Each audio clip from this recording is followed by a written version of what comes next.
Hello and welcome back to another episode of Spectre Approved, the video games podcast, where two gamers play a game where a voodoo doll, a fairy, and a goth scientist walk into a bar. The bartender says, "What'll it be?" The goth scientist says, "3 shots of existential dread." The fairy adds, "Make mine sparkly." And the voodoo doll just nods. He's already stuffed. I'm your host, Adam Forrester, and I'm joined once again by Fenris. Hello, everybody. I hope you guys are having a lovely day. Oh no, I was just going to ask you what you thought about this game, because I've been waiting for it. Yeah, for those that haven't read the episode title, the game today is Chrono Cross. And let's just say I'm glad that I finished it within the first week. Because I've been sick this past week, and like, you know how there's sick where you take time off work and you just play video games for 4 days straight?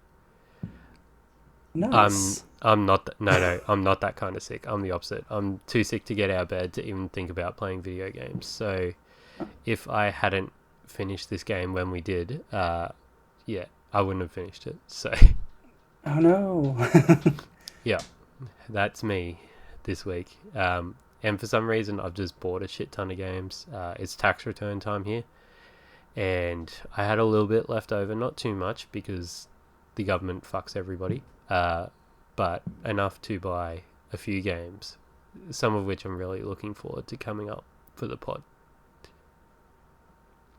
Nice. How about you, man? You guys had 4th of July weekend? Yeah. I don't really celebrate holidays over here anymore because I work in the restaurant industry and that industry has killed holidays for me. But, it was kind of busy. So, I'm glad it's over. I can imagine. Yeah. Oh, yeah. I tip my hat to you, man. Working in the service industry is not something that I could definitely handle full time. So, yeah, you're a strong man. Yeah, I've been doing it ever since I was like 17. So, yeah, okay, cool. I'm ready for a change, which is why I'm applying to schools and trying to get to college so I can get a psychology degree and get the fuck out. Yeah. Yeah, that once you get an office job, man, you'll never be able to look back, because that's the kind of role that I'm in now, and it's just like, do I really want, like, I don't want to change at all from where I am. Yeah, it's like I've talked to a lot of people that have gotten out, and the thing that I hear across the board the most is how they miss how busy it usually is, because whenever it's busy, time passes very fast. So I'm like, I will not miss that. I'm tired of being busy. I'm ready to slow down. Yeah, I definitely feel that. We've had a couple of people come into my industry and kind of say that, like, they've missed high-paced, stressful work, and I'm like, what is wrong with you? Like, I did that for years. I'm ready for a break. And we're pretty good because we're hybrid at the moment. We were work from home for a period of time, but followed suit as all the other companies, as I'm sure you've been hearing the news lately, pulling back into the office. So our office has gone to hybrid. But my work ethic hasn't changed. Like, I still have 2 screens in the office. One will have my work on it, and one will have, like, YouTube or Spotify or something on it. So I'm still doing the same amount. So I don't get where the controversy is with work from home, because I do the same thing I do in the office and not talk to people. Well, it's probably a lot easier to work in the office or not in the office, but at home, just because outside of, kids or whatever, you don't have all the distractions that offices normally come with. Oh, yeah, man. People suck, hey? Like, I'm sitting in my home office now, and it's just great. It's fantastic. I'd never leave it if I didn't have to. That's fair. But we'll get into the game because we did have feedback that preambles aren't. Whilst people love us, they don't love us talking for 40 minutes about certain things like we did last episode. So we'll get on with the game. Thank you for the feedback, by the way. And this was the final in the Chrono series, which was your pick, which is Chrono Cross. Yes. Uh, we both played on PC? Yep. Yes. And both Radical Dreamers Edition, is that right? You didn't play the Yes. original anywhere? Cool. No. Alright, so what was your roll time on this? How long did it take you to roll Um, credits? that was about 22 hours. Okay, But, cool. that's after having already played it dozens and dozens of times. Yeah, yeah. And this was my first time, and I went in blind for majority of it up until probably about halfway, where there is a character change. And I'll just say this point, as always, we will have our spoiler wall, so we'll keep it pretty spoiler free for the first half as much as we can. Have a nice little music piece and then go into our spoiler wall. So that's all I'll say on that. So from there, I got really confused and had to use a guide, but I still ended up rolling 40 hours into this with the main story final credits. I didn't do the DLC or anything with this. Yeah, I know we talked briefly about me going and doing Radical Dreamers, and then I completely forgot, so I didn't do that either. Yeah, okay, cool. So do you want to tell us a bit about your history with Chrono Cross? Because it's going to be a lot bigger than mine. Um, Long story short, it was a game that my sister had, and she let me play it, and I fell in love with it, and then she gave it to me, and then I played it for years and years and years until I don't even know what happened to my original copy for the original PlayStation. But I know I was devastated. I probably ended up throwing it away because one of my discs got scratched. It was, I think, at the tail end of disc one. And so I just assumed I would never be able to play it again. So I just kind of left it in the past. Okay, so you played this around release? Um, Kinda. It was a couple years after release, yeah. Okay, cool. Um, my history is that I played this for the first time because we played, or you put forward the Chrono series. Well, you initially put forward this game itself, and then we had a discussion about it, and then we're like, oh no, we better go back and do Chrono Trigger first. So I think I was fortunate in a way that I was able to play Chrono Trigger first before this. Because hot take number one for me for this episode: how the fuck do people not say this is a sequel? Um, I'll talk about more in the spoil section, obviously, but there is so much connective tissue in here. Just because you don't play as Chrono doesn't mean that this. I see this as a sequel. I don't know about you, but I fully see this as a sequel because, in terms of where it takes place in the universe, it obviously takes place in the same universe, but where Yes. it takes place in the universe and who is involved in this and what you do in this, how the fuck is this not a sequel? People, come on.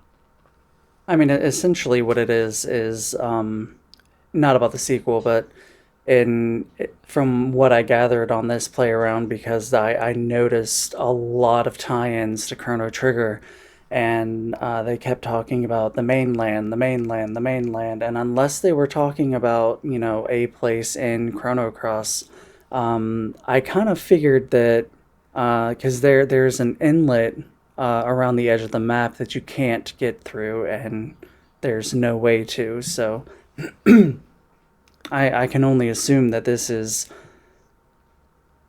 for instance, to put it into like a real term, or something, like if Chrono Trigger took place in America, Chrono Cross would take place, for example, in Australia. The same world but different regions. Yeah. Yeah, 100%. Um, I definitely got that feeling as well. Yes, it is a different place in a different time, but there's just so much connective tissue there. Um, did you know at the time that you were playing, or that Chrono Cross had Chrono Trigger connected to it when you were playing it through your first times before you played Chrono Trigger? I did not. I learned about Chrono Trigger probably it was a while ago.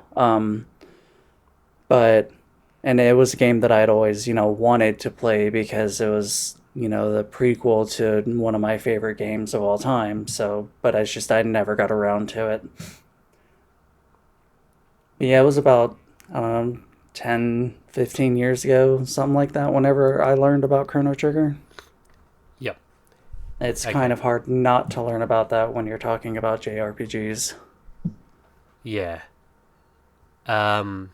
Oh yeah, because this would come up on many best JRPG lists around. But we haven't really said what Chrono Cross is. So it's a JRPG, obviously, developed by Square, which is now Square Enix, and released for the PlayStation 1 in 99 in Japan and year 2000 in America. Directed and written by Masato Kato, who he was a scenario writer for Chrono Trigger, uh, and he envisioned Chrono Cross as both a spiritual and narrative successor to Radical Dreamers, which was a lesser known text based Teleview side story that he had written to expand the world of Chrono Trigger. Unlike Chrono Trigger, Chrono Cross explores parallel worlds and alternate realities, a shift from the original story, which is where I guess people kind of move away from saying it's a sequel. And I guess also spoilers. In our spoiler wall, we're going to have spoilers for Chrono Trigger as well as Chrono Cross. Yeah.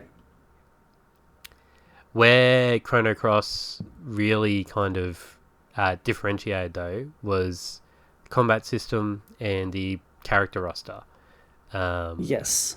with over 40 playable characters. Mm-hmm. And just because there's 40 characters doesn't mean that each character, like most RPGs, have their own backstory. They're just people that you pick up. They're they well, that's not necessarily true. They do have backstories, but it's not like a side quest. It's something that you learn about as you play the game, because you can every character comes across through the story on several occasions. Yeah, and this is both um, a positive and a negative in my view with the game. I love that you could just pick characters up willy nilly, and also I didn't like that each character didn't have an in depth backstory, because it kind of goes into my first impressions. Because I remember messaging yourself, Fenris, and going, "What the fuck is going on with this battle system? Yeah. And what is going on with this story?" Because it definitely throws you in when we're talking about like the initial world setting. I mean, you can definitely see where I was coming from whenever I was talking about the combat system in Chrono Trigger, about the different elements, and how what elements that you could be using. So, I mean, but yeah. As far as I mean, Honestly, I'm trying to take the back seat here because I've played this game. I know what's up, so I just want to hear all about it from you. But as far as the as far as the characters go, I mean, there's three characters that I love, and they were the characters that I used for the entire game. And Yep. but Yeah, and I was kind of the same once I got there. Like, at first, I was very much like picking up characters as I went along, using them for a bit, seeing how they go. Um, because I guess I'll just set the scene with Chrono Cross itself. Sorry, because it kind of throws you into the mid end of disc one. Really, hey, where you start because you're going through a tower. You play a character, Sergey or Surge. What? How do you I've always pronounce? pronounced it Surge. Okay, I probably would have if I'd played this back in 2000 because I was 10. Um, but knowing how it's spelt and with the accents in this game are fucking ridiculous. Keep in mind this game doesn't have voice acting, but the accents are still ridiculous with the English translation. Yeah, and that's something I'd like to touch on briefly is the fact that every character has their own dialect that is written out, whether it's French or Aussie or British, um, or just standard English. And that was one of the things that I really enjoyed about every single character in this game is that they all had their own unique dialect. Yeah, I was super surprised when Kid was an Australian, and I'm like, okay, cool, this is where we're rolling. Australians are pirates, I get it. Um, but yeah, you start off. So I'm gonna say Sergey because that's what I used in my head. You're in a tower with Sergey, Kid, and who's the third character? It's random. It changes every time you start the game. Oh, okay. I had the little island boy. I've forgotten his name though because I never used him after I recruited him. Korcha, that skinny kid with a red mohawk. Yep, that's it. I had Kid, Sergey, and Korcha, and they're fighting through a tower. You fight through a bunch of mechs, and then you get to the center of the tower where there's this big crystal. There's a big bit of light, and suddenly you see Sergey standing over Kid with a bloody knife in his hand. And that's kind of the first real like dream sequence before it goes into the classic JRPG trope of Sergey waking up on his island home and going from there. Yeah, so I actually like it when games or books or any kind of media does this. Just it really kind of hooks you into the story because you want to know what happens. So you keep playing or you keep reading or you keep watching. So I feel like that was a really good thing that they did with this. Um, and then after you wake up, uh, via classic talking to everybody in RPGs, you find out that you have to go and talk to your childhood friend Lena, and through a series of events, you go to this place and you collect these Komodo shells. And I remember you messaging me immediately, going, "Jumping mechanics are terrible in this game. I don't want to do this." Yeah, 100%. I didn't grow up with a PS1. I went 64 to Xbox. So I really kind of missed out on the majority of the polygonal age. And particularly with the way this game looks, with the background in the foreground, comes into another bugbear of mine, but I'll leave that for a bit later. Trying to jump in this. So to set the scene, you're balanced above on an outcrop above this Komodo lizard to get its scale. So you need to jump down on it to initiate the battle because it runs so fast you can't catch it. And trying to line this up with the 2 or 3 second delay in Sergei's jump, and then landing on the Komodo properly with the background and foreground, lining it up. It took me about 10, 15 fucking minutes. It was ridiculous. Yeah, for context, for those who may not have played this game, and on the off chance that you have played Final Fantasy VII, um, think of the instance where you're climbing up. I forget where it is, but you're climbing something and you have to jump and catch a swinging pipe. It's kind of like that. You have to time everything right, and it's a pain. But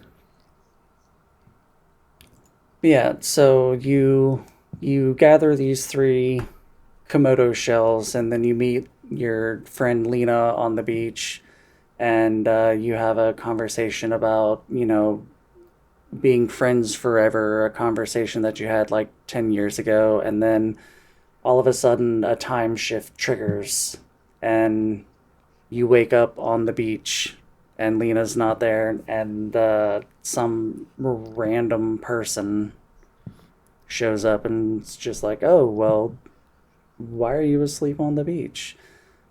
So then you go back to your village and you realize that everything is different. And then you go back and talk to Lena, or, I mean, assuming you go to your house first, you find out that your mother isn't there anymore. So then you go and find Lena back out at the pier. And, she's like, your name can't be Serge. He died 10 years ago. Why are you doing that? And then through more talking, you find out that you have a grave. I forget the name of it, but you go and visit the grave, and then you meet my favorite Aussie, Kid. And do you have something to say? Well, yeah, it's weird because at the gravesite itself, there's actually people waiting for you, and they're kind of aware that you've come to your own grave. They call you like Ghost Boy or something like that. One of or two of the funniest secondary antagonists of this game, Salt and Pepper. But I just found it, at this point, I was still like, what the fuck is going on? Like, I knew that I was in another dimension. First off, a lizard man is living in your house when you go to the other world, which was my first clue that something was majorly wrong. And then second, you run into this troop of guards who belong to like the Viper Corps or something like that. The Nation Army, and they're like, oh, we need to capture the ghost kid. That gets explained later on in the story, because through a bunch of manipulation by a key character, the Dragoons, as they are called, are sent to the south to hunt a ghost. That's it, yeah. But yeah. So you meet Kid, she rescues you, and then from there you try and, I guess, traverse the land to find out what's going on. Kid has real beef with the Vipers because of story reasons. It's so hard not to go into spoilers because everything is just so fucking crazy in this story. It's like, what's a spoiler? Yeah, because it's a really intricate way that they tied everything, like literally everything, in together. Because, I mean, you can't really talk about something without explaining something else that is a key part to the story. I wasn't alone when I'd recruited my first party member by that point. Oh, your favorite puppy dog. Yeah, so Poshul. The puppy dog with the... Oh, how would you describe Poshul's It's very accent? uwu. Yeah, so a baby. I'm Yeah. guessing Poshel's a puppy, because it's very much baby talk, which would have fucking grated me to no end if there was actual voice acting. Um, but to recruit characters in this game, you sometimes have to give them an item. Uh, for Poshel, it's like a Yeah, bone or the something that hecarim you pick up. bone. Um, yeah, and I had no. It took me so long to figure out how to give an item in this game. It's not very intuitive in my mind because, again, we're talking PS1 era, so it's not too hand-holdy in that sense. It doesn't just, because you have the item in your inventory, it doesn't identify to you that you can give it to Poshel. You have to go into your key items and then hit X for me on the item, and then it gives Yeah. Poshel the item. Which again is counterintuitive because I'm not using A to give an item, I'm using X. So it took me a little bit to work out. But it turns out I was just getting ahead in the story because they teach you how to give items later on. Yeah, see, I actually went through and redid some of the here's how you do this mechanics there in Arnie Village, and I was just like, I already know all this. Like, why am I doing this? Ah, yeah, fighting the friggin' tribe leader. Um, he's strong. He's like Master Yeah, Roshi. yeah, He's but a I he's a strong mean, old man. So that was fun doing that yeah, combat and that's all it tutorial. was. Was just yeah. Radius, that's it. But speaking of combat, I mean, talk about the differences between Cross and Trigger because there are a lot. Yeah. So Chrono Trigger, you've got your basic JRPG attack, tech, run, item use. A normal attack does a normal attack, tech does a tech, and it's one kind of attack per turn normally. Um, I actually really liked this combat system because in Chrono Cross, you've got a bunch of bars. And basically you've got like an AP bar on the side, action point bar, where once you fill it, that's the end of your turn. And you've also got elements, an element bar, which goes up the more you attack someone, and that lets you use your element, which is basically your tech in this game. So I really like that you can use your attacks in different ways. So you can do multiple physical attacks, fill up that AP bar, and then you can use an element attack if you have Mm-hmm. enough stamina, which is your third bar as well, which is 0 to 100%. And that shows how frequently your character can attack. I Yes. think I got that right, didn't I? See, Yeah, and the cool. cool thing about the stamina system is that if you blow through all your stamina, that's fine because it's kind of like the only thing that's coming to mind is using your strength. You know, you do your attacks, you get tired, so then you let your party, do their attacks while you rebuild your stamina, and then once it comes back to your turn, you're back to full stamina again. Yeah, 100%. Sorry. And you've also got like weak, medium, and strong attacks, all of Mm-hmm. which have hit percentages. Um, as well, that your hit percentage also increases the more attacks you do. So your light attack will say start at what, normally 87, between 87 92%. You do that, and then that builds up your medium attack up to that 82 97. So then you can have more chance of doing a medium attack, and then you finish out with the strong Yep. attack. But just to note, you can have percentiles in the 90s and still miss quite Well, frequently, yeah. which I found many times. However, elements do not miss. Yeah, I was about to No, that's say. wrong. Because there's that Ultra Kill Black Attack that Yeah. can miss quite frequently. They have their own, I guess, internal hit percentage, which I don't think we No. can see. And the one you're talking about was, what was it? Hell Soul? Yeah.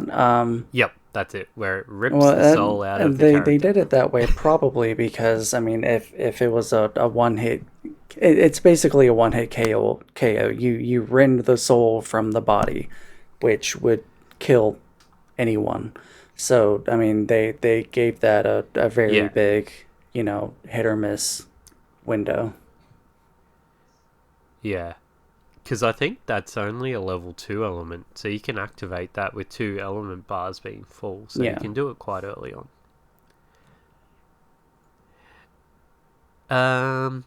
Also there's lots of elements, and each character has their own element attribute, which doesn't matter at the end of the day. Is that right? Um. Or you do more damage if your So affinity element the way elements is use, there used. are six. There's green, yellow, blue, red, black, white. And those are attuned to elements. You have light, dark, earth, wind, fire, water. People's or characters' innate element doesn't really matter in the sense that it's basically just a hey, let's use Surge, for instance, the main character. He is a white innate element character, which means you don't have to only use white elements with him. You can use whatever elements you want. His innate element just means that if you use white elements with him, they will hit harder. And if white elements are used on him, he has resistance to them. Okay.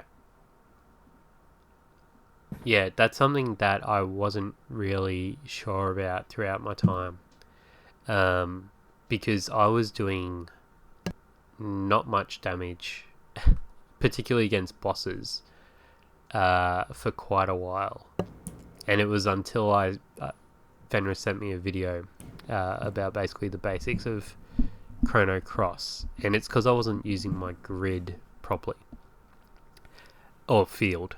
So what the field is, it's a series of concentric circles, Yes. 3, is that right?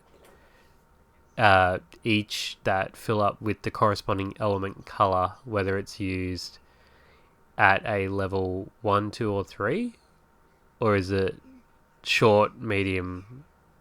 The level doesn't have the level doesn't have anything to do with it. It's Okay. just whichever element was used last.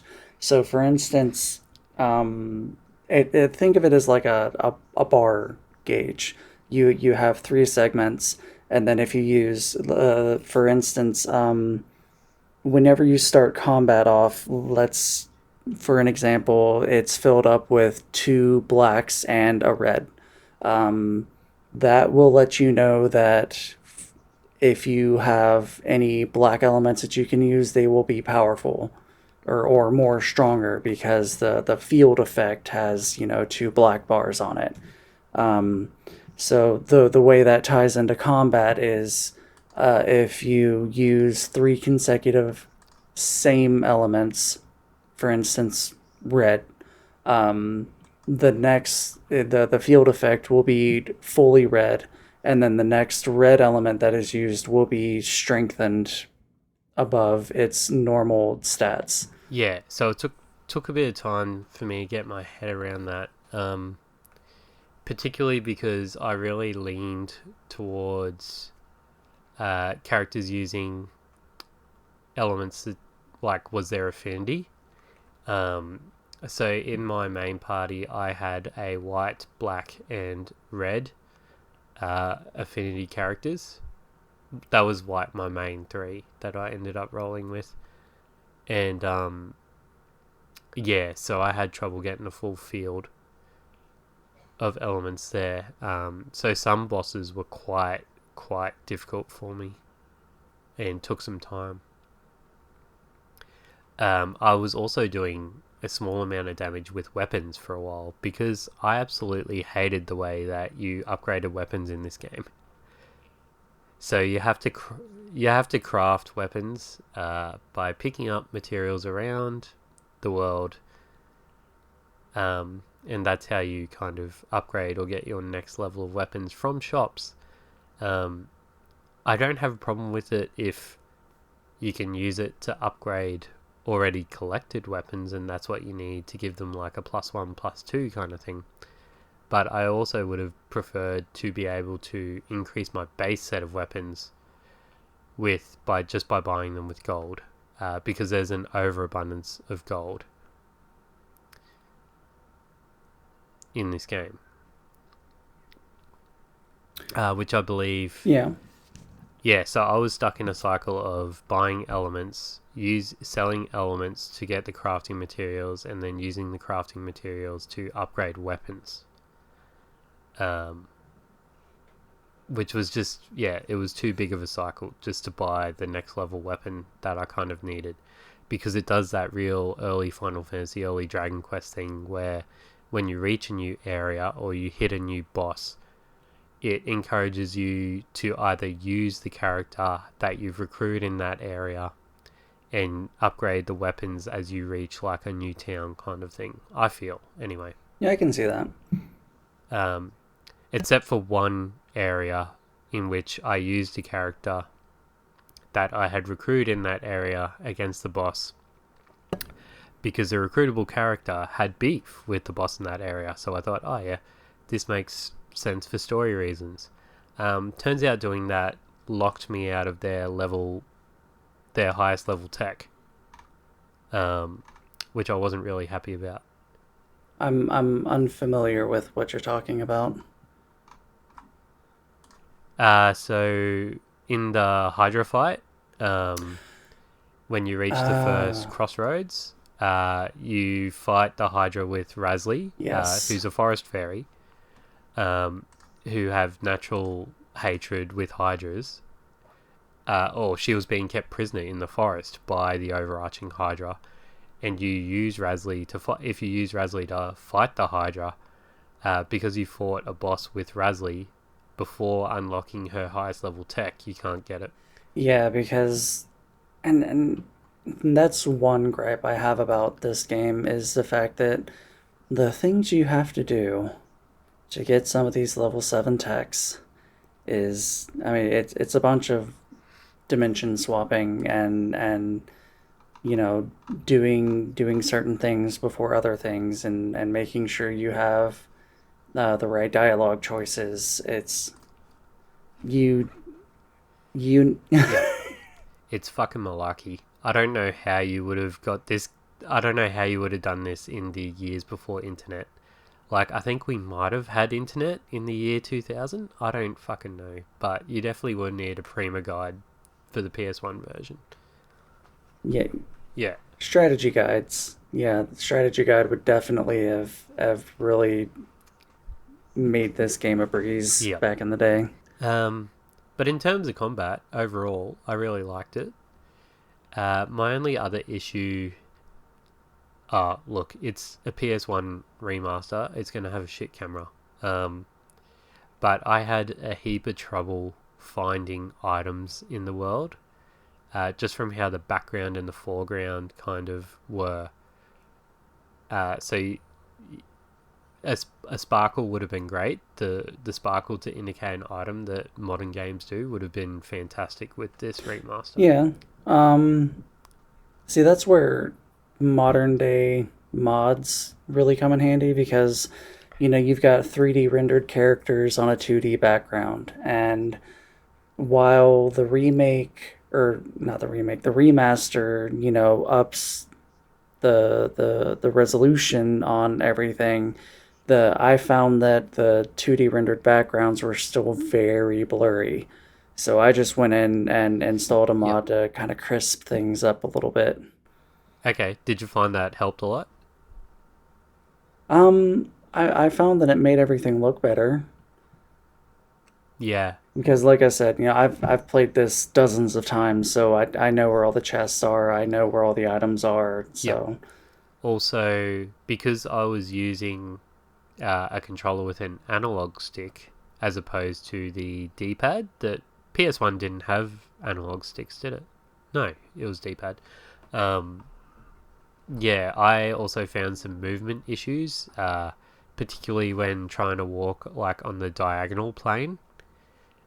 It really wanted to go up, down, left, or right, and there's some platforming areas in this that were quite frustrating to me because I kept either walking where I shouldn't be and falling off a level, or walking into an area that spawned monsters and I was into a fight when I didn't want to be. I just wanted to get to where I was going. yeah, but you also found out pretty early on that fleeing from battle is 100% Ah, success yeah, rate. that was wonderful. And there's also auto battle and speed up as well. Yeah, with the Radical Dreamers edition. Yes, yeah, sorry, remaster only. So I feel like the remaster, they might have definitely heard from feedback at the time, or just I think every JRPG needs a speed up and an auto battle. Doesn't necessarily need to go as far as Final Fantasy 9 did and allow you to do 9999 damage, uh, one up. I feel like that just make battles boring after a while.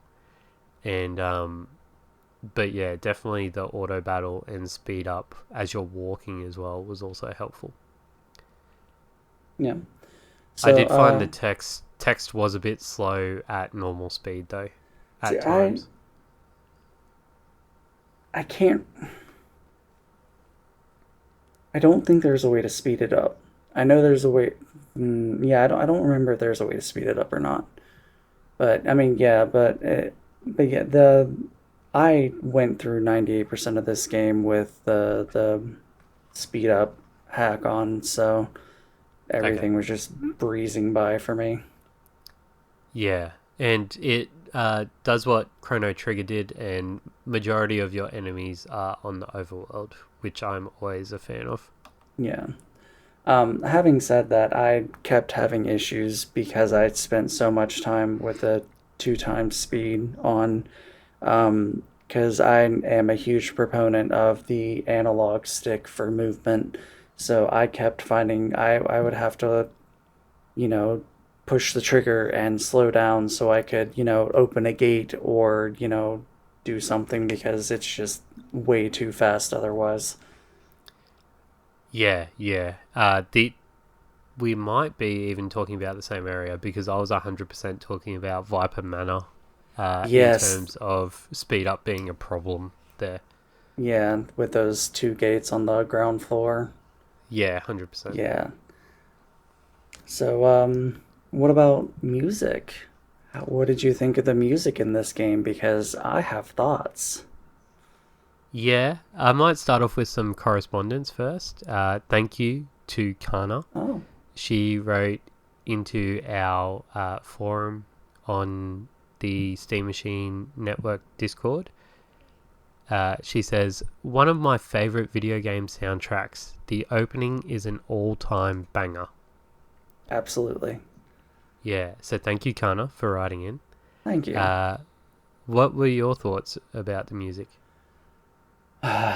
So, um, this is probably the first game where I actively paid attention to the music because every piece is just chef's kiss. It's so good. The composer of the entire album, his name is Yasunori Mitsuda, and he's done a lot of JRPG games. Um, he's one of the more widely known music composers, and I was struck dumb as a kid by the opening song, which is called Scars of Time, and it has quickly become my favorite song of this entire game. Um, the way that he places, or the way he composes the music for each scene is just insane because the music tells a completely separate story, but also ties in the scene that it's in. And it's beautiful. I love it. Yeah, awesome. I'm going to be kind of the opposite in the fact that I was probably starting to get sick as I was halfway through this game. So I did not pay much attention to the music. Um, I will give Mitsuda-san a lot of credit though, because they also did Chrono Trigger as well. So it was great that they brought them back for this. Um, I really loved the battle music. Like, it didn't get boring. Like I said, I put 40 hours into this game, and not once did I get over the battle music.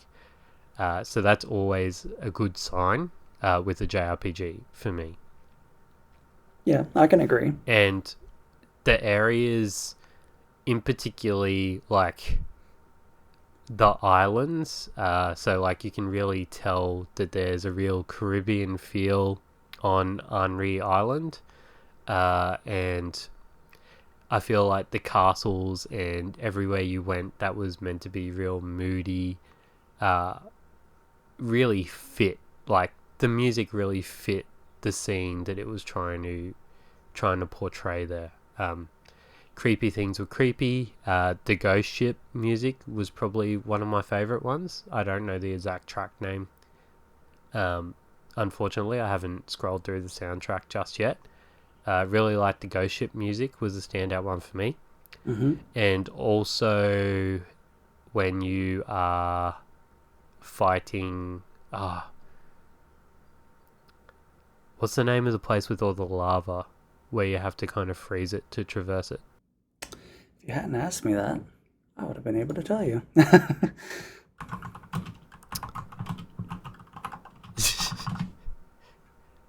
Mount Pyre. That's okay. That Yeah. island had a really good theme as well, I found. Like, just a real groove. That's it, Mount Pyre. Um, had a really good theme for that location as well. And just the boss fights were, yeah, top notch.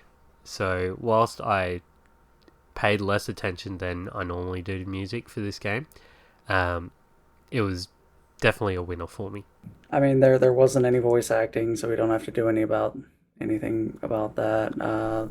We've already touched on art direction. It's a PS1 game. It runs at 30 frames a second, so I don't think we had any issues there. No, no. Yeah, I didn't have any crashes for once, Oh which is yeah? great for a PC game. I did.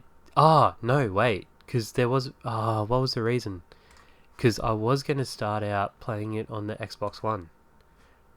Um, there was a reason why I switched to PC over Xbox. It may have just been that I was able to get a copy, or it came on sale around the time that we were going to play it. Because I originally owned this game on Xbox One, was going to play it on that. I think it might have just been the loading times, to be honest, because I did start it and then I stopped, and I forget why. Dare say it would have been the loading times. It's rough going back to consoles from 2 generations ago.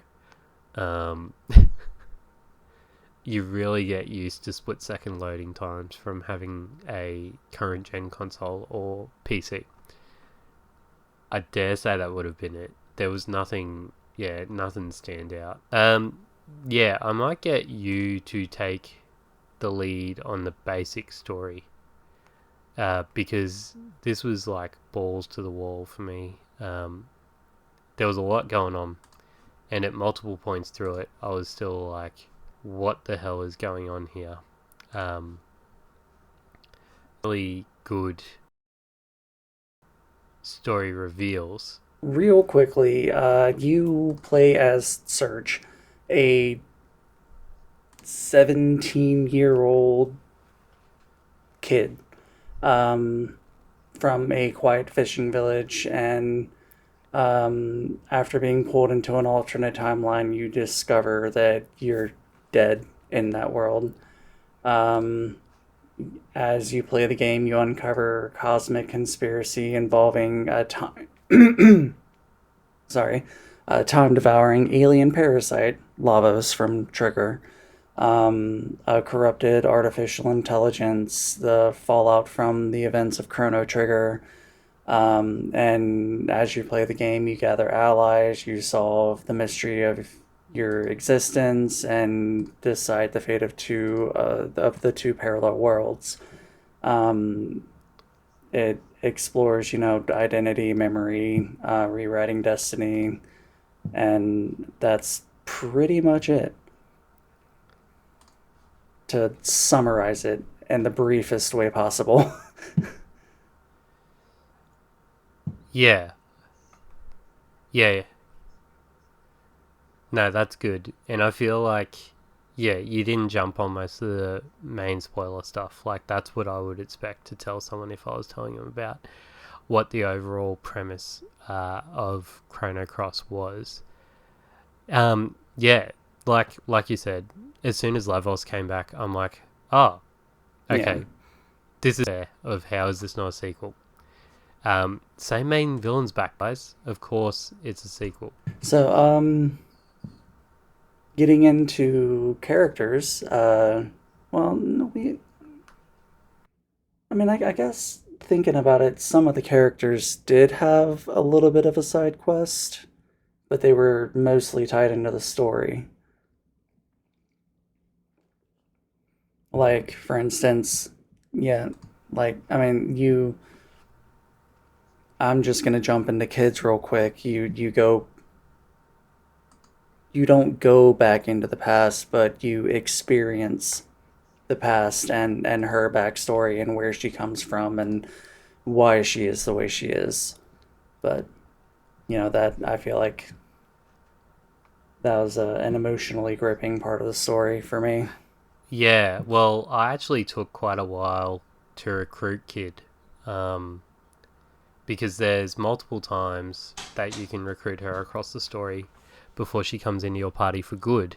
Um, because I thought Lena was gonna be like she was the main heroine of the story, for want of a better word. Um, and yeah, she can become powerful, but that she doesn't really factor in at all. I thought she was going to be Sergei's love interest and like everything, and I guess she is for a bit, but she definitely doesn't play much of a I role mean, after by the time you reach Act Two. no, lore wise and story wise, you definitely want Kid in your party. But Lena is, for whatever she is your girlfriend and your home world. You are childhood, romantic Yeah, partner, whatever. I mean, they're 17 and I 16, thought she was so going to be the male equivalent for Chrono Cross for sure. So I got Lena as soon as, well, I think there's only one opportunity you can get Lena, hey, and that's after that first time that you reject gang party, which is completely missable, I feel. Um, and if I hadn't heard of it prior to playing, I definitely would have recruited Kid at the first opportunity, because that's what you do. When a character says, "Do you want me to join your party?" you say yes. Which definitely isn't the case in this. I guess we can talk about who we had in our main parties, like our go-to party. So who are your three? um It's always been the same. I usually take Surge, Kid, and Glenn. Okay. Yep. Mine was very similar. I had Surge, Kid, and Gweel as my main party. All three Yeah. of which you can recruit very, very early on. Um, I did have some ones that I did really like throughout, though, that kind of um, went back and forth. I really liked Harley. I wish you could have kept her for a bit longer. She's Yeah. only a temporary party member. Um, and Lucia, I had for a bit. I really Mm-hmm. liked her. And ah, wrestler dude Greco, really Yeah. liked him. Greco. And Fargo, um, because of Steel. Steel is a very good tech that only Kid and Fargo have, I believe. Yes. So if you want to get some of the better items in the game, you will need a character with Steel. And he's a pirate captain. He's just cool. Yeah. I mean, what's not to like about pirates? Yeah. Were there any other standout characters that you really enjoyed? Um, as far as recruitable characters, Mm. um, I really enjoyed. I spent some time with Fargo. He was a main party member of mine, and I really enjoyed. Um, One of my earliest playthroughs, I really enjoyed Wheel. I used Mm-hmm. Viper a lot. Um, I used Rasley quite a bit. Radius, Harl or Harley. I use Draggy and Starkey a lot. They're cute. Yep. Um, For those that haven't played the game, Draggy is a dragon that you hatch out of an egg. Oh, so good. yeah. I love Draggy. And then Starkey is a little alien from another Ah, yeah, planet. that's right. Yeah. But but going into the wishy washy character recruitment stuff, Mm. just to touch on this for a minute, Yep. whenever you're playing the game and if you don't know what you're doing, like you're going to miss out on some characters because whenever you discover that you don't exist in this new world and that you've been dead for a decade, you attempt to break into Viper Manor and you do so by using a guide. And by guide, I mean you have to recruit a character who has their own special way into Viper Manor. And you can, at that point, this is where the character recruitment splits off into three separate areas because you can recruit Nikki, this demi-human rock star, Guil, a masked magician, or Pierre, who is this. I can't think of a word for it, but he's this. He's like a masked kind of magician. He's your first real spellcaster that you kind of get if you go his route. Yeah, and then there's Pierre, who's this sword and board kind of Lamo. knight hero Fucking hate Pierre. character. Yeah, he's got this very pompous French accent. Oh no, I was just gonna say like that. That's where, you know, the multiple playthroughs come up because you have to choose a guide to get into Viper Manor, and it can only be Yep. one. Yeah, so not... because once you choose one, you get locked out of the other Yeah. two. And, like, whilst I really enjoyed Gwil, for story reasons, I feel like I probably should have gone Nikki, to be honest. You went Nikki this Yeah, playthrough, didn't you? I Yep. did. Um, Because he's the character that I never could figure out how to recruit. okay. And this was the first time that I actually did recruit him. Yeah. Because Guil and Pierre are right there in your Yeah. face. Like, I'm trying to get here. With Nikki, you have to go off to another area and then travel to a different area to find him. Okay. Whereas Guil and Pierre are just there in Termina, which is the city that you're going into while you're making plans to break into a Viper Manor. Yeah, right. Okay. And you got every, like, optional recruitable character this run through, didn't you? Yes. Yeah. Okay. Um, I think I only missed one. I think I only missed Skelly. Yeah, that one's a fun one because you go through the game and you pick up different pieces of bone, like a spine or a scapula or a femur or a rib cage, and then over the course of however long it takes you, you build this skeleton, and then he becomes a character and he joins your Yep. party. Yeah, I'm pretty sure he was the only one, apart from the choice, like, if you pick this character, you'll lock out these characters that I actually missed. But like I said, I did use a Yeah. guide probably about halfway through.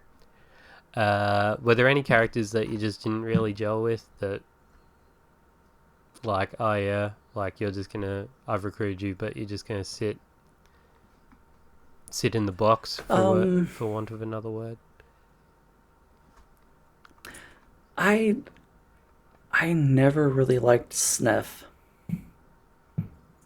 the aged illusionist. I don't know. You come across him on I forget which ship it is, but there's just something about his dialect that I just never really got on with, and I've never used him in any of my playthroughs. Okay, fair. Um, Despite him being in my intro joke, I did not like Mojo at all. Yeah. He was one that I got by pure chance. Also Grobik, I didn't really... he was meh. I don't know. Yeah, he's a weird one. I do like the word play on his name though, because Grobic backwards is cyborg, which is Yeah, what he is. yeah. And the other two characters I was vaguely interested in, I didn't end up recruiting, because I went a different path. And that's Doc and Glenn, because Glenn is one of the more breakable characters in the game, I've heard. Yes, and it's not really breakable because it's things that you can do for.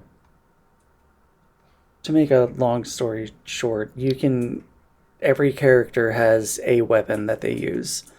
But through wibbly wobbly dimension hopping stuff, I mean, you can give Glenn two of the same weapon. Yeah. And it's the strongest sword in the game, so. Yeah. And Doc's just cool. Like, yeah, man, he's that hippie kind of... Yeah, I just liked his vibe. Yeah, he's got that Southern California surfer dialect. But apart from characters, like, to be honest, without multiple playthroughs, you're only going to build up a rapport with probably like I'd say max of 8 characters. You're not going to be able to get through all 32 that you can get through in one playthrough, and really get to know No. them. Yeah, and I know something that we touched on um, was because you had asked me if you could switch out search for other people, and Yeah. I told you no. Yep. But once you beat the game, you're given an item that lets search quote unquote rest, and then you can have three separate characters in your party that aren't search. Okay. Yeah. To be honest, that's probably what I've done pretty early on in the game. I didn't like Sergey. He was just really bland, I think. Um, and I'm not much. I've never been much of a white mage user. Yeah, I don't know. I get that, but there are tropes that happen in stories such as this where you Oh, know, he's definitely needed. and Yeah, he's the main character.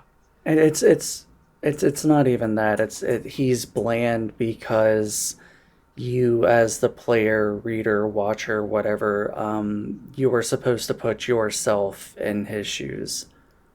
Yeah, I don't know. So yeah, like they're bland. So it's to better immerse yourself into the story because you become this person.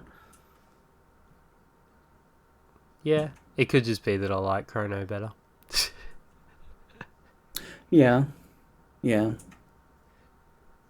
Chrono was a pretty good character. In terms of the world, though, I feel like it was very both separate but yet connected to the overall Chrono kind of franchise. Um, I really I enjoyed going around talking to every NPC.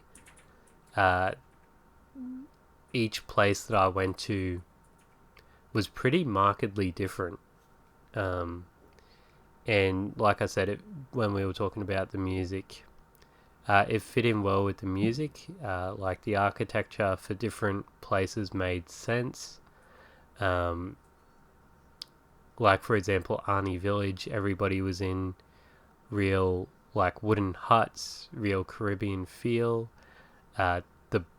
The boats and the docks and the forest felt like forests, swamps felt like swamps, volcanoes felt like volcanoes. Everywhere kind of felt really like it was meant to. I don't think there was any level that kind of dragged on either. Everywhere kind of had the right amount of you being in it, if that makes sense. Yeah, absolutely. Um, so I would say, yeah, and like the people felt like they would belong there, except for the fucking lizard man in Sergei's house.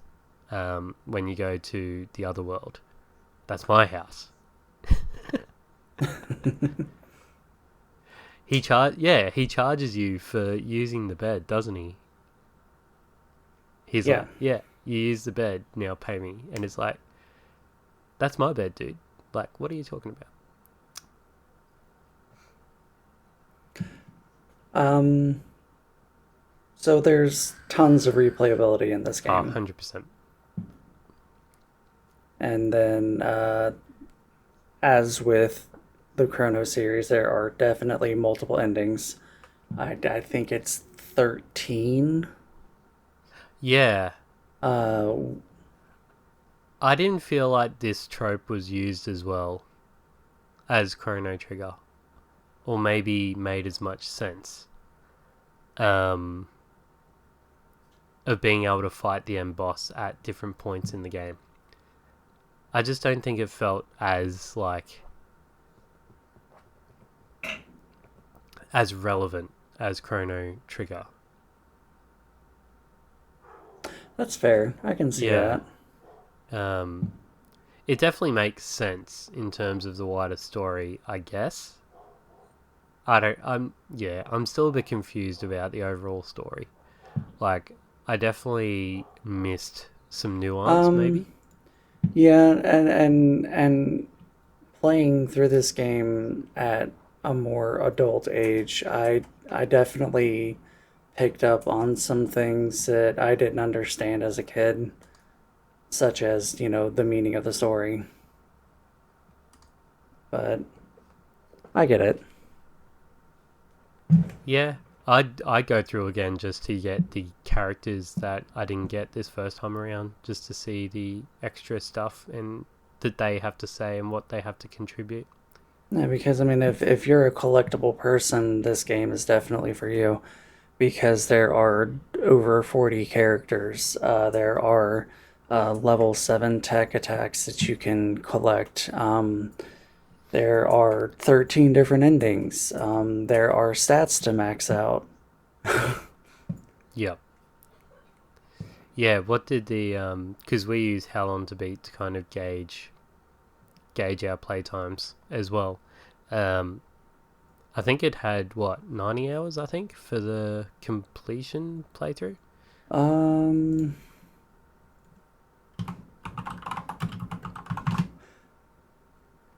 64 and a half. Okay, okay, Yeah. that's a bit shorter than I thought. But I Yeah. guess whether that takes into account just like 100% achievements, which you could rush, you could definitely go through quicker on a second playthrough. Oh, yeah, For absolutely. the bits that stay the same, and once you know what you're doing and where stuff is, and yeah. And neither of us played the DLC. Do you know anything about it? I know it's what you play as the Radical Dreamers. Is that what it is? I honestly have no idea. Okay. I know it's like a story that's set in between Trigger and Cross, and it has it's like another backstory for Kid. Okay. Cool. Um. Do you know off the top of your head where Cross sits? Like, what year is Cross set in? I don't know. It Um. has to be after 1999 because 1999 is when Lavos destroys the world. But through Well. wibbly wobbly timey wimey stuff, the Yeah. band of heroes and Trigger prevents that. But also in doing that, there's fallout, at which you discover in the story of this game. Yeah. Sorry, I'm just looking it up now.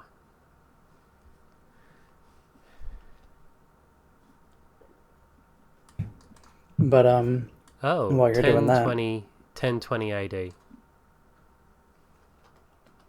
1020. So it takes place before Hmm. Chrono Trigger. Yep. That's interesting. 2 decades after the initial events of Chrono's time. Huh. There we go. There's room for a third game. Square Enix, make it happen. It'll never happen. I've been waiting for Chrono Break for 20 years. That was it. Chrono Break, yeah. Yeah. We'll get there. They love Mm. remaking everything these days. Come on. Trigger will get a remake before the third game gets released. Okay. But I mean, as I was going on before, if you're a collectaholic person, there's definitely enough content for you to do in this game. Yeah. Yeah, 100%. Was there any part of the story that stuck out to you? Uh, yeah, not that I can say without the spoiler wall, though. Gotcha. And then it. So you want to move on to ratings then before we Yeah. jump into the story? Yep, 100%.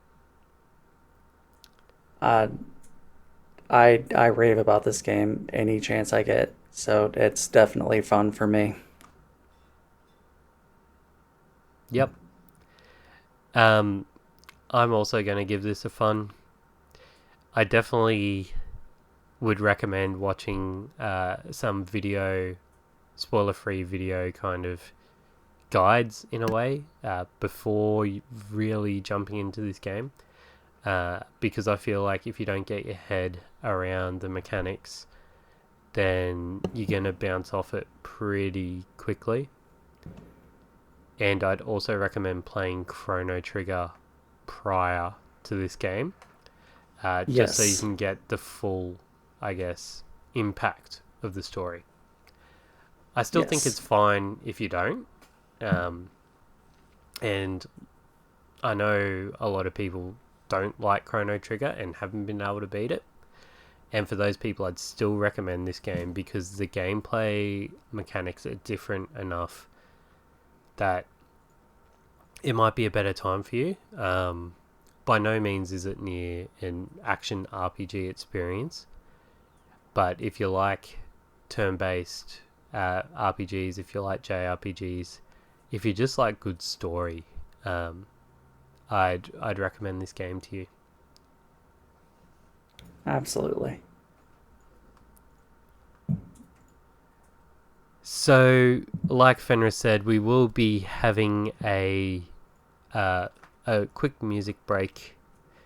Don't know which track we're going to do yet. You had one that you wanted to put forward. Scars of Yeah, I Time. put it in the show notes. Yeah. Yep. Okay, so the main theme. Just because Cool. it's just so iconic. And before we do the music break, I would like to thank our listeners and the people that listen to us. Yeah, thank you everyone.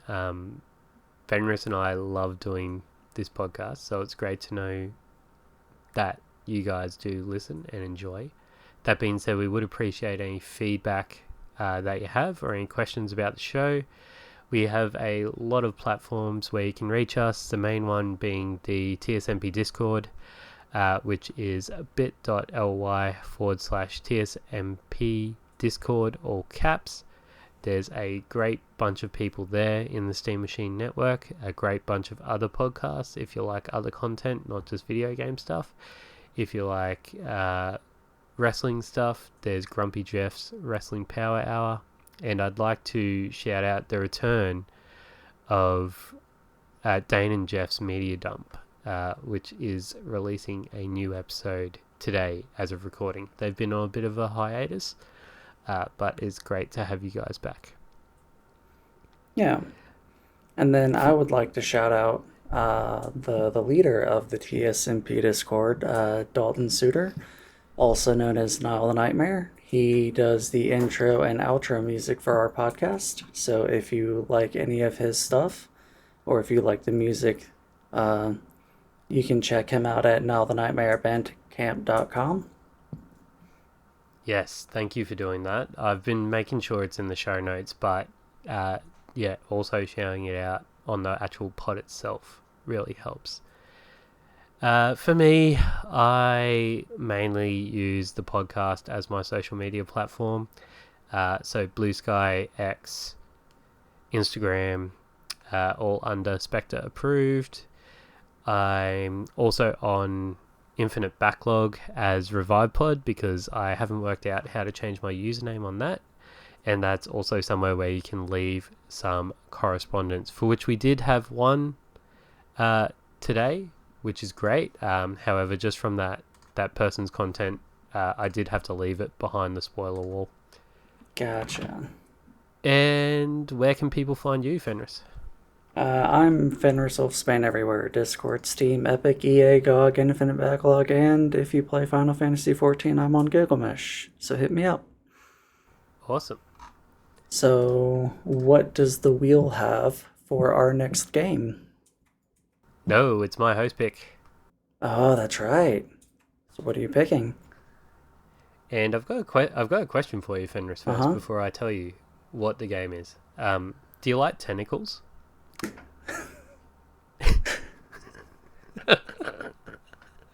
What?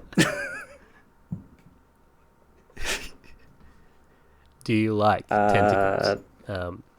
That's it. That's no context provided for that well, question. I do like eating some calamari. Okay, cool. I won't press any further then. Yeah, so my next game is Cthulhu based, which is why I asked that Gotcha. question. And it's a more recent one in the, I guess, Cthulhu mythos. Um, the Sinking City, which recently had a remaster developed by Frogwares. It's an adventure survival horror game based in the Cthulhu world. Pretty short, I think 16 hours for majority of the Okay. content. So hopefully we'll both have a good time with that. Yeah. I don't know anything about Lovecraftian lore, so this is going to be interesting. Yeah, I have, and I'll talk about more on the next episode as well, but I'm a cursory kind of Lovecraft guy. Like, I've had some exposure to the games. I went to my local library and got out the works of Lovecraft for the pod. So there's a couple that are relevant that I'm reading through at the moment. And it's something. I'll say that much. It's something. He's an author, Mr. Lovecraft. Wrote a bunch more short stories than I thought. There's about 110 in this So would you collection. say he's Bigger, a lot bigger than I the thought. the the Edgar Allan Poe of eldritch horror? Ooh, let me get a bit more into it before I make a Because call I on that. But I would definitely Yeah, lean because I towards was it. definitely much more an Edgar Allan Poe enthusiast as a kid. Yep. Well, there's plenty of Edgar Allan Poe based games as well if you want to I've ever never dive actually into thought that. about that. Surprisingly. Yeah. Um, but Sinking Sea is the next game. It is on sale at the moment at Steam sale. You can only get the remastered version at the moment. For reasons, there was some controversy between the developer and the publisher, but that's more that I can talk about next episode. All right. So, Cool. oh, go So ahead. once again, guys, thank you for listening. And those that are joining us, see you on the other side. Music break, Scars of Time. Let's go.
And welcome back, everyone, to the spoiler section for Chrono Cross. Hope you enjoyed the piece of music. It was a good pick by Fenris.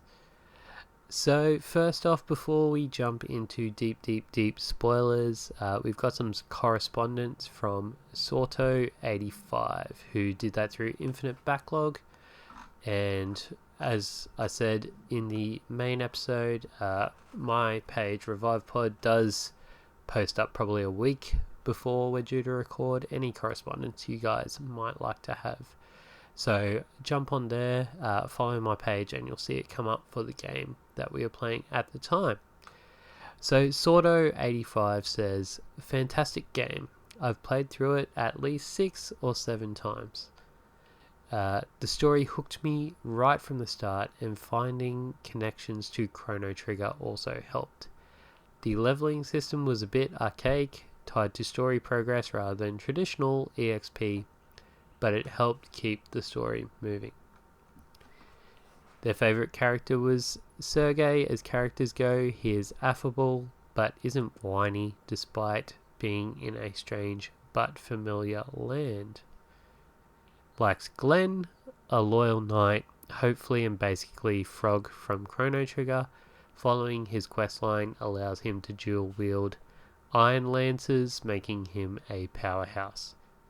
Guile, this world's magus, mysterious powerful wizard.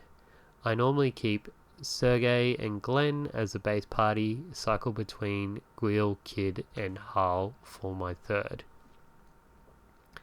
So thank you once again for that contribution. Sounds like Sordo's pretty much in line with our playstyles there, Fenris. So they brought up a couple of things which, kind of had to be kept behind the spoiler wall, because it is that deep connective tissue between characters that you recruit in Chrono Cross and their links to Chrono Trigger. I might get you to talk about majority of the story beats, because after basically once you go to Viper Manor is when I started to get lost. Because this is where you meet Lynx. Yes. So we've already touched on how the game starts and how you get transported to another world. That is a result of a Chrono Trigger event when Shala interferes with time during the Ocean Palace incident. Kid, at this point in the story, you're not supposed to know this, but she's a clone of Shala, created to survive the fusion of Shala and Lavos into the Time Devourer. She was sent to the timeline by Shala in a desperate act to stop Lavos. And if you noticed, her pendant is a direct visual and spiritual nod to Shala's pendant in Chrono Trigger. Yep. So whenever you're going to the Viper Manor to steal the Frozen Flame, you also meet characters that are descended from Trigger's cast, like Riddell, who is connected to Luca's orphanage. From there, Kid gets stabbed with she gets stabbed with a poison blade, and you have to go to a place called Goldove to figure out your next steps while she recovers. Here's where the character, I forgot the word, where you pick up characters splits again, because you can either choose to save Kid, which will give you access to 2 or 3 characters, or you can choose to, let things unravel as they will, which will give you access to Glenn and other people. Yeah, so I guess the MacGuffin of this kind of bit is the fact that you need Hydra Venom Yes. as the main way to save Kid, which isn't present in that dimension. No. So if you choose that you want to save Kid, you go to your home, or Sergei's home dimension, to find the Hydra Venom. Yes. Yep.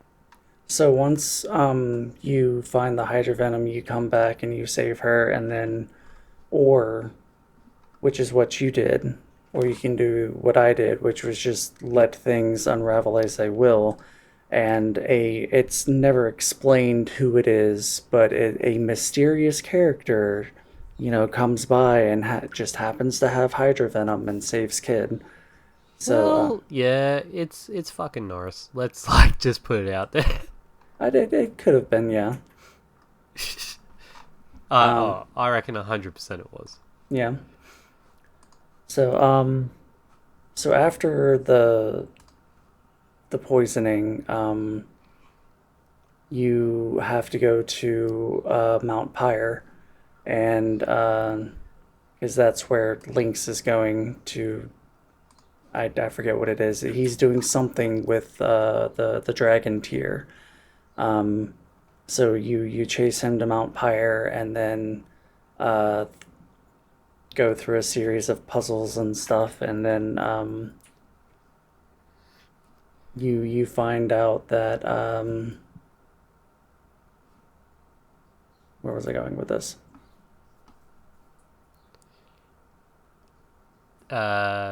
Is this where Lynx uses the flame to switch bodies?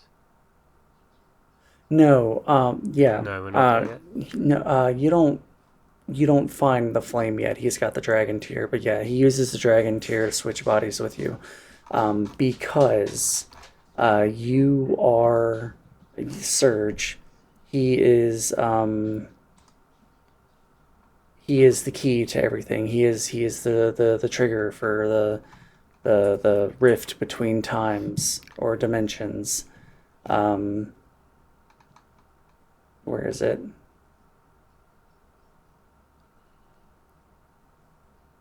Yeah.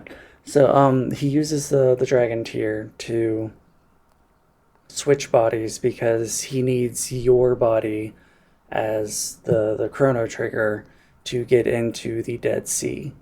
Um, so he switches bodies, he stabs Kid, and then just leaves with her for whatever reason. I don't know. I don't know why you would take someone who is dying with you if you intended to kill them. And then, Yeah. yeah, so he runs off to the Dead Sea to go talk to Fate and figure all that stuff out. So you in Lynx's body, run around and continue collecting characters and find out that you cannot get into the Dead Sea because you are not Surge. So you have to get your body back. So you find you through dimension hopping, you find the other um, dragon tier and the opposite, and I think it's the home world. Um, and so you go back to Mount Pyre and do the whole ritual thing and reclaim your body. Um, but here's where there's a slight paradox because from here on out, Lynx is still in Surge's or Sergei's body, so it's kind of weird. But I like the way they did that because in the Avatar, like it's a more darker personification of the main character. Yeah. So this is where I kind of lost the plot. Yeah, because there's a lot that goes on and there's a lot to think about.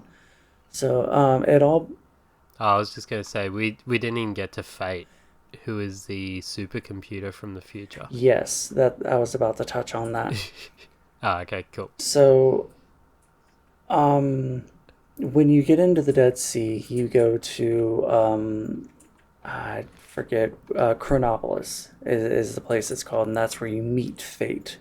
And you find out that Lynx is the biological avatar created by Fate to carry out its will. Fate is an AI that is created from the scientists of Chrono's Trigger Future in 2300, and it was built to manage the time and dimensions after the time crash. So inside you get to see the Tower of Geddon with relics from Trigger, and inside Chronopolis you meet Chrono, Marl, and Luca, which I didn't know who they were when I was a kid because I'd never played Trigger. But so it was really nice being able to have that solid tie-in. Yeah, right. Yep. And then their ghosts, they warn you that you have to correct this fracture. And then, so Chronopolis is a research facility that was flung back in time by the time crash, and it's staffed by survivors from the future, and it manipulates history, and it's kind of the Dinopolis of Chrono Trigger. So Fate. I'm trying to think of ways to say this. So Surge is the arbiter of the flame, of the frozen flame, which you find out is a piece of Lavos, and only he can control it. And because he... Okay, so let me backtrack a little bit. This is why this story is so convoluted, because there's so much. But 10 years ago in another world, or no, 10 years ago, you as Surge almost die, and your dad and his best friend try to sail to the mainland to find a healer that can heal you, and then they wind up in the Dead Sea, and they stumble into Chronopolis, and that's how the whole Fate thing happened, because I'm trying to remember, Surge like touches it or comes into contact with Fate or something, so that's how he becomes the arbiter. But his sole existence threatens Fate, which is why it wants him dead. So after you defeat Fate, Charlie comes back, and you find out that she is a seventh dragon of the moon, and so Yep. she and all the other dragons merge, and they form the Dragon God, which was a weapon from Dinopolis, which was corrupted by the Lavos, or the frozen flame. The and then you find out that the dragons were not keeping Fate in line. Fate was keeping the dragons separated so that they couldn't do that. And then after that happens, the Sky Dragon Island starts floating, and that is like a direct tie-in to the Trigger and Dinopolis. So you fly your ship up to the top of it, and you face off with the Dragon God, and then you immediately face off against Lavos. Or no, you face off with the Dragon God, you kill the Dragon God, and then you find the frozen flame, and then you use the frozen flame to go to another time distortion where you face off against Lavos. So, and here's where all the different endings happen, because you did the good ending. Yeah, so before you go to face Lavos, Chrono gives you the Chrono Cross, which if you use it in the final battle, it frees Shala, Yes. and separates her from the times of Aura. Yes. Yeah. Because I've forgotten why Shala is being held prisoner. Or, oh no, okay, yeah, we already went over that. Yep.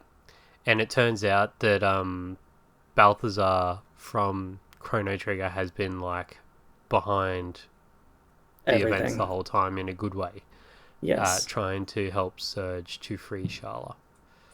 Yes. And he was the old man at Viper Manor in the Mm-hmm. library way back at the beginning, which I was like, Wait, yeah. oh yeah.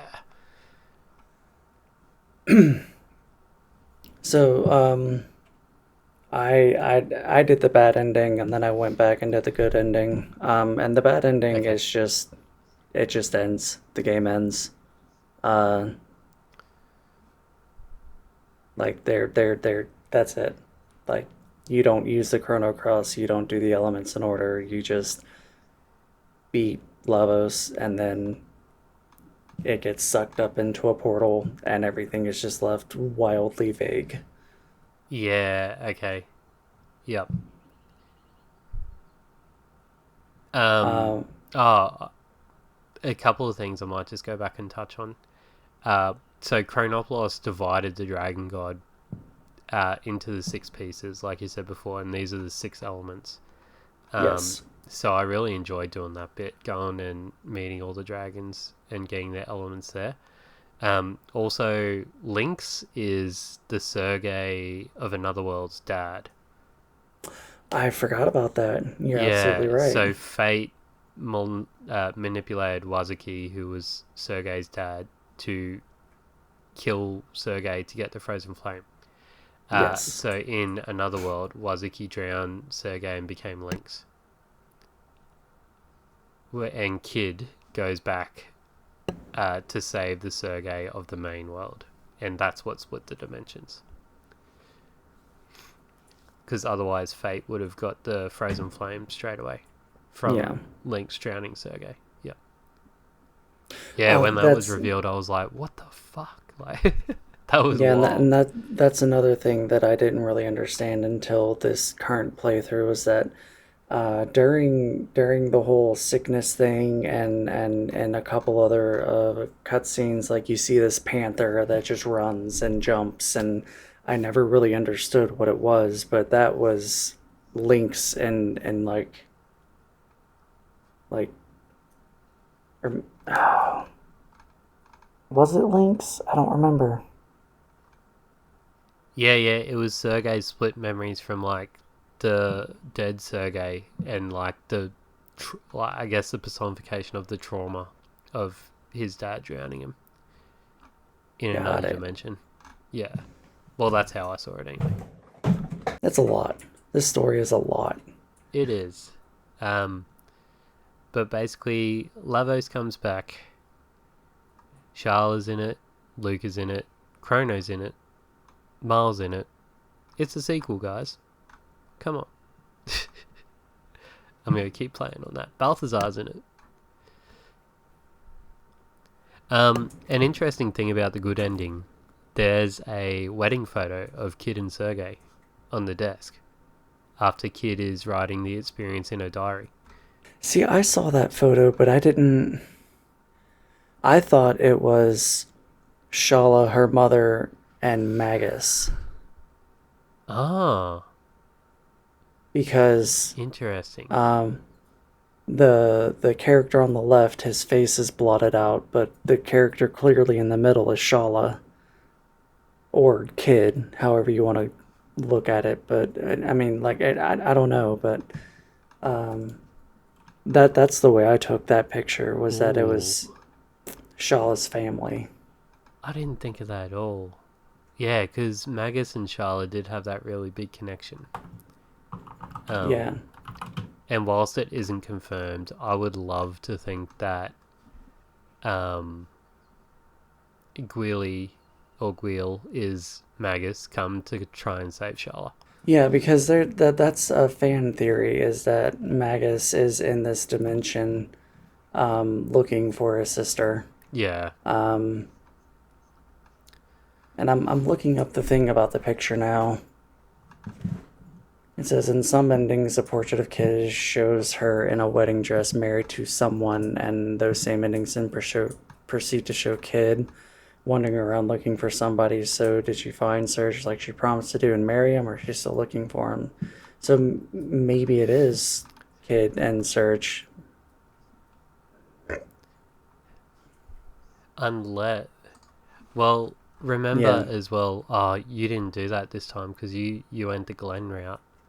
Um, when you recruit, um, ah, which I've character? lost his name Describe again. him. Porcha. Korcha. Korcha. When you recruit Korcha, he's like, No. "Oh, I'm gonna marry you, kid." So it couldn't be Korcha. No. Well, I think I like Just the straight up idea of no. Kid marrying Search more.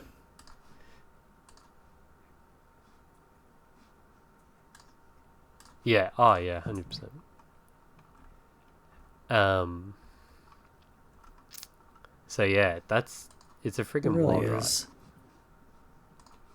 Like, I mean, and like I said, this is my favorite game, and I've already designed a tattoo that I want to get. So, Oh, nice. Yeah. Is there any other fan theories that you've um, read about that you'd want to talk about? Ah, Glenn being the yeah, reincarnation or grown um, up Glenn from there the is original that game. because Glenn does share Frog's name, or rather Frog's original name. So there's that tie-in. Um,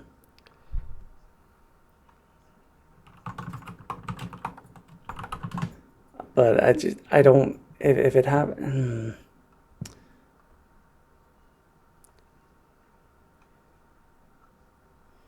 It would have been interesting Yeah, if he got yeah, the which Masamune yeah. instead of Iron Laser.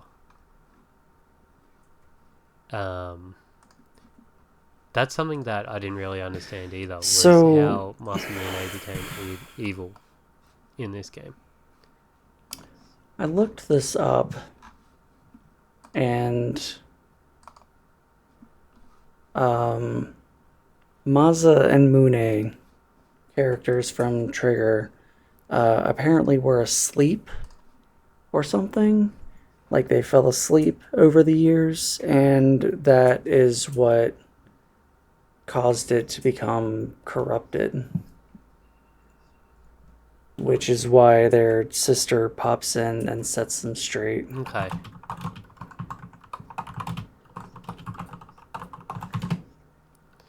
Yeah, because Frog's timeline in I Chrono think Trigger that was it, was yeah. 600 AD, I want to say.